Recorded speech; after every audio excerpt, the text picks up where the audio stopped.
Olá, bom dia! Está começando mais um Extra Classe, uma iniciativa do Sindicato dos Professores de Escolas Particulares. O programa de hoje traz uma entrevista sobre bacias hidrográficas urbanas. Preocupados com a preservação das águas, ambientalistas reforçam as ações para chamar a atenção da sociedade sobre a importância desse tema. E quem está aqui conosco para falar sobre este assunto é Apolo Eringer Lisboa, doutor em Educação, idealizador e coordenador do projeto Manuelzão da UFMG. Olá, professor, bom dia, é um prazer recebê-lo aqui em nosso programa. Prazer é meu. Professor, para começar essa nossa entrevista, eu gostaria que o senhor nos dissesse qual a importância das bacias hidrográficas urbanas para a qualidade ambiental das nossas cidades. Olha, existem bacias hidrográficas. Se é urbano ou rural, não importa. Todas são bacias hidrográficas. Tem rio em todo o território. A cidade veio depois que tinha rios aqui. Então havia os rios aqui não era área urbana, começaram a construir a cidade aqui e já existia bacias hidrográficas. O que é uma bacia hidrográfica? É um território das águas. Ou seja, a água, quando sai minando numa nascente, ela começa a escorrer pelo lugar mais fundo, que chama o vale. Pode ter 1 metro, 1 quilômetro, 800 quilômetros. O Rio São Francisco tem 2.800 quilômetros. É composto de vários vales, de várias subbacias. Então você tem microbacia, que pode ser pequenininha, uma vai caindo na outra e vai pelo relevo, né? Pelas montanhas, aí a água líquida ela tende a ir para o lugar mais baixo. E isso, num território muito grande, forma uma grande bacia hidrográfica. O que dificulta na cidade é que eles costumaram fazer ruas em cima dos rios. Então você não enxerga mais. Mas quando chove, a água tende para o lugar mais baixo. Por isso que dá inundação. Quando dá inundação, aquele local mais baixo é o fundo do vale. Então você tem que, por exemplo, combate às inundações. Você tem que ter uma estratégia por bacia hidrográfica. Porque a bacia hidrográfica é o caminho das águas, é o território das águas. Ela não sobe um morro e vai para o outro lado. A água só sobe sob a forma de vapor. Mas sobre a forma líquida ela tende a descer. E quantas bacias hidrográficas urbanas nós temos aqui na região metropolitana de Belo Horizonte, professor? Não, e Belo qual é a situação Horizonte delas? tem 700 quilômetros de pequenos córregos e córregos maiores. Uns 250 quilômetros já foram canalizados e cobertos de rua. Mas tem ainda mais de 400 quilômetros de córregos e rios não tampados ainda. Infelizmente, as prefeituras, por ignorância e cobiça de empresas construtoras, eles vão tampando os rios. Por isso que está produzindo enchente na cidade e inundação. Porque você tem que respeitar o território das águas. Em termos de bacias, Belo Horizonte tem centenas e centenas de bacias. Microbacias, pequenas bacias. As bacias maiores é o Arrudas e o Onça. O Arrudas aqui na região do Barreiro, passa pelo centro de Belo Horizonte, e o Onça, que vem lá de Contagem, passa pela Pampulha, né, da represa, aquele era um rio, chamava Rio Pampulha, e desce ali embaixo, para baixo do aeroporto, que é o Ribeirão Onça, que vai formando. Todas as duas bacias de Belo Horizonte, as maiores, Arrudas e Onça, vão para o Rio das Velhas. Agora, a bacia do Rio Arrudas e do Onça tem centenas de afluentes. Cada afluente tem centenas de subafluentes. Essa rede são as bacias hidrográficas, que é uma ramificação, é o território das águas. Agora o senhor começou a falar aí algumas iniciativas do poder público de pavimentar esses rios. É exatamente sobre isso que eu gostaria que o senhor nos falasse um pouco mais. Qual o impacto tem sido causado pelo esse atual modelo de ocupação urbana, professor? Olha, isso é uma estupidez total. A natureza te dá a solução. Você tinha um território aqui que vivia na maior harmonia. Tinha flora, fauna, as águas bacanas. Belo Horizonte é aqui por causa das suas águas, do clima salubre, era saudável, por isso que foi escolhido aqui para ser capital de Minas. Aí vem as prefeituras, vem a especulação imobiliária, vem o sistema de trânsito e ocupa a área do rio, como se o rio fosse o mais fraco da cadeia e não pudesse reclamar. Depois, quando vem a chuva e provoca as grandes inundações, a culpa é do rio. Parece que aconteceu uma coisa inesperada. Tudo isso é previsto. Ou seja, é uma ocupação do solo ambientalmente incorreta. O fundo do vale não devia ter ruas nem prédios. Devia respeitar, devia tudo ser parques dos dois lados, para a população ter o lazer. E quando havia as vias rodoviárias, elas deviam atravessar o rio através de pontes. Você não pode fazer uma via, uma avenida na beira do rio, porque é plano. Você tinha que fazer uma ponte e atravessar o rio, as vias seriam transversais aos rios. Esse é um desenho que nunca teria problema de inundação e nós teríamos muitos parques em Belo Horizonte. Mas a opção dos engenheiros, sem visão ambiental, foi o contrário do que hoje a gente está aconselhando fazer. Certo, professor. Eu vou convidá-lo para assistirmos a uma reportagem feita por nossa equipe sobre este assunto e logo em seguida a gente volta a conversar. Vamos lá? Vamos. A população foi para o leito do rio à espera dos canoístas. Quem aguardava os navegantes sabia da importância de discutir alternativas para salvar o rio. Tem várias instituições participando, construindo o evento junto com a gente. E a comunidade vive essa dificuldade, né? Sabe dessa dificuldade. Então, assim, quem não passa por esse problema se envolve buscando melhorar a qualidade de vida das pessoas que passam por esses problemas. Na construção do evento foi mobilizada mais de 6 escolas da região, né? Levando essas informações, né? do que está previsto para a comunidade, conscientizando as crianças, os jovens, para a situação que essas famílias vivem e da importância de cuidar, né? do estado mesmo, do rio. Quase 100% das águas dos afluentes que alimentam o Ribeirão Onça vem de áreas urbanas. O esgoto, o acúmulo de lixo e o assoreamento são uma preocupação para ambientalistas e moradores da região. O Onça, hoje, é o maior poluidor do Rio das Velhas. As ações que acontecerem aqui, ela tem reflexo em 51 municípios até chegar lá no São Francisco. Não é a questão ambiental, puramente ambiental. Nós estamos falando de 1.406 famílias em situação de risco às margens do Onça e que vão passar por inundação de novo agora no final do ano. A população participa ativamente das ações para salvar o Ribeirão Onça. Em 2007, foi constituído um conselho comunitário, com o objetivo de trazer mais sustentabilidade ambiental para o local.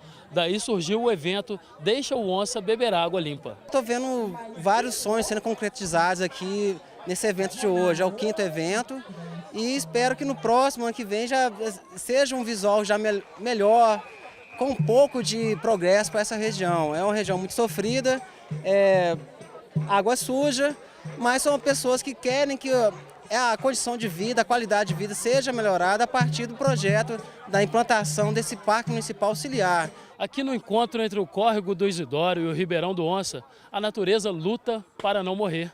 Itamar, ainda é possível encontrar regiões preservadas aqui? Ainda é possível ter esperança de ter um córrego limpo? Com certeza. Com certeza. Os lugares, né, o próprio cenário, o próprio patrimônio cênico da região, e nós estamos falando de um curso d'água de 6 quilômetros em leito natural, então só nesse lugar tem 3 cachoeiras, 21 corredeiras, 9 praias e 3 ilhas. A ideia do movimento é expor isso para Belo Horizonte, é mostrar isso. A gente fala que o segredo é mostrar esse cenário que muita gente, a grande maioria da população brasileira, desconhece. Mostrando também que qualidade de vida é fundamental. Nós consideramos que a questão ambiental e a saúde da água ela é uma questão urgente, necessária e super atual. O Sindicato dos Professores está acompanhando diversos debates a nível nacional e estadual a respeito da qualidade da água. Ela tem que ser levada das escolas para a rua. Quem passou por aqui teve a certeza que ainda existe solução não só para o leito do Onça, mas para toda a bacia do Rio das Velhas. Eu quero ver isso aqui tudo limpo, eu quero nadar nisso aqui. Quando nós queremos pescar, não tem como, porque esses peixes estão todo poluído. Agora, professor, eu gostaria que o senhor nos contasse um pouco do projeto Manuelzão, já que o senhor foi idealizador e é coordenador dessa iniciativa. Bom, o projeto Manuelzão surgiu a ideia em 1989 e 1990. Nós ficamos 7 anos sem ter condição de começar. Não havia apoio, as pessoas não entendiam a proposta. Lá na faculdade de medicina, onde começou, as pessoas achavam que isso não tinha nada a ver com saúde humana, né? Porque quando a gente começou tendo como eixo as águas, né, uma proposta com eixo nas águas, as pessoas estavam acostumadas a ver saúde só como doença na Faculdade de Medicina. E nós introduzimos lá essa discussão de que saúde não é doença. Coisa simples, né? Mas é o óbvio que às vezes não é percebido. Você falava de saúde lá, o pessoal vinha com médico, com medicamento, com cirurgia, com hospital, com CTI, com ambulância. A gente disse não. Saúde é água de boa qualidade, é nadar nos rios, são os peixes, o não desmatamento, saúde é lazer, é uma cidade agradável para se viver, uma boa residência, saneamento, água de boa qualidade. Aí nós começamos, o projeto Manuelzão, ele ajudou a fazer esse parto de uma ideia que trabalhava não por município apenas, mas por bacia hidrográfica. O projeto Manuelzão inovou em vários sentidos. Por que é importante trabalhar por bacia hidrográfica e não por município? Imagina um município que joga esgoto nos rios. Ele está levando doença rio abaixo. Imagina um município rio abaixo que trata seus esgotos, cuida do lixo, faz o dever de casa corretamente. Não adianta nada. Não adianta nada, porque o município acima não tem a compreensão de que o território é bacia. Mesma coisa os passarinhos e tal, os mamíferos, eles precisam beber água no rio. Se o rio está com esgoto, eles vão morrer, vão ficar doentes, porque os animais também ficam doentes. Eles têm o mesmo organismo, parecido com o nosso. Então a gente viu que se trabalhasse por bacia hidrográfica, por exemplo, de Ouro Preto até Pirapora, né, a bacia do Rio das Velhas, são 51 municípios aí, você poderia ter uma linha de trabalho comum. Então é um território que tem o meio ambiente como o seu apoio. Não é arbitrário, como é um município, foi formado pelas capitanias hereditárias, pelas sesmarias, pelo coronelismo, pela eleição republicana, que precisava do apoio dos coronéis e atribuiu o território eleitoral aos coronéis. O projeto Manuelzão parte de um território que está ligado à formação do planeta Terra. E isso é coerente, ele permite um planejamento, permite você cuidar da saúde, permite você fazer uma intervenção que é lógica. Por exemplo, eu vou ter a água como eixo estruturante do meu trabalho. O projeto Manuelzão definiu a água como eixo estruturante. Tudo que acontece fora da água, aparece na água. Sim. A gente diz que a água, o espelho d'água mostra a nossa cara. O espelho d'água mostra a cara. Tudo que acontece na agricultura, na indústria, o comportamento em relação ao lixo, ao esgoto, aparece na água. E o peixe é um indicador de qualidade da água, que é um ser vivo. Então, pelo ser vivo peixe e os outros elementos da cadeia alimentar do peixe, eu faço uma aferição da mentalidade humana. Então, a história natural, o peixe, a água, e a mentalidade humana, que é a cultura. Eu articulo história natural com história cultural.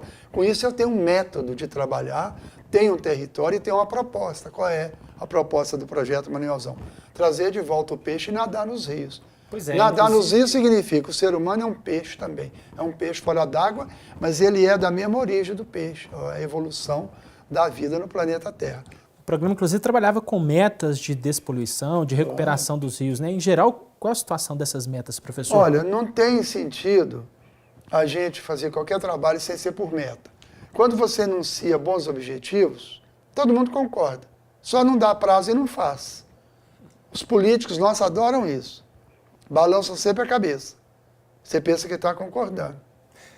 Porém, quando você marca prazo, o que é uma meta? Objetivo mais prazo. Quando você define o objetivo e define os prazos e um cronograma de prazos, metas e submetas, você fecha, não tem opção de sair fora. Então, o projeto Manuelzão trabalha por metas, e a meta principal do projeto Manuelzão não é a volta do peixe ao rio ou nadar nos rios, como a gente propõe. Em todos os rios do mundo, aliás. Qual é a meta principal? A meta principal é a mudança da mentalidade. A transformação da mentalidade social, que foi o tema da minha tese de doutorado em educação. Isso o projeto tem conseguido? O projeto tem conseguido, apesar de toda a moleza, a falta de compromisso maior dos governos e tal. Nós temos que procurar trabalhar com as empresas, com os fazendeiros, com os governos, com as ONGs, né? Nos comitês de bacia hidrográfica e fora, com esse objetivo. E a gente faz muita reunião. Então, aliás, a solução para todos os problemas do mundo, não é só do Rio, é a transformação da mentalidade.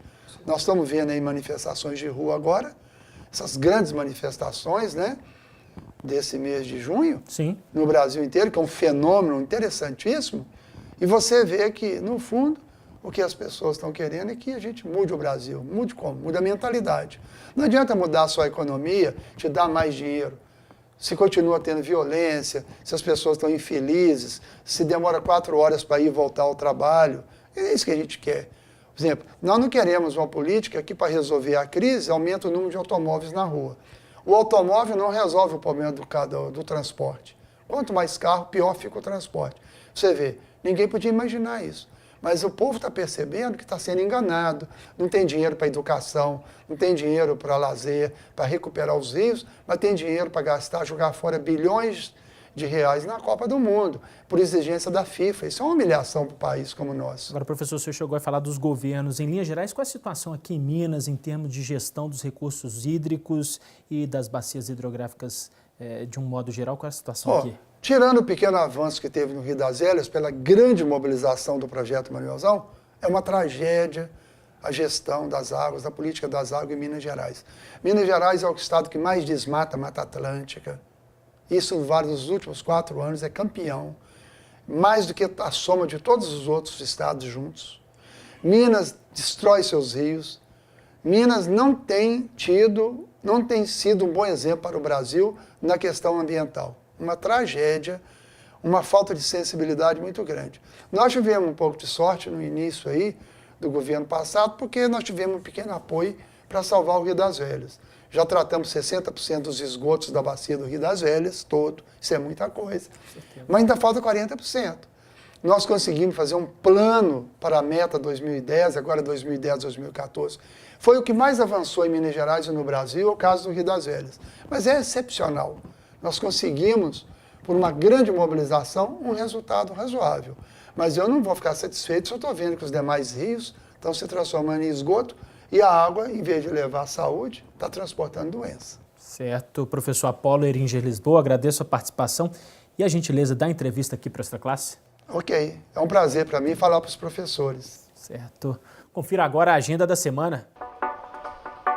Trabalhadores de todo o país vão realizar na próxima quinta, 11 de julho, o Dia Nacional de Luta, com greves e mobilizações. As centrais sindicais, entre elas a CTB, organizam atos públicos para pressionar o governo e o empresariado a aprovar a pauta de reivindicações da classe trabalhadora. Informações em www.ctb.org.br. Exposição em Belo Horizonte revela a arte contemporânea indígena da América do Sul. A mostra Mira reunirá pela primeira vez no país obras de artistas indígenas da Bolívia, Brasil, Colômbia, Equador e Peru. A entrada é gratuita. O Centro Cultural da UFMG fica na Avenida Santos Dumont, 174, no centro da capital. Informações pelo site www.centrocultural.fmg.br.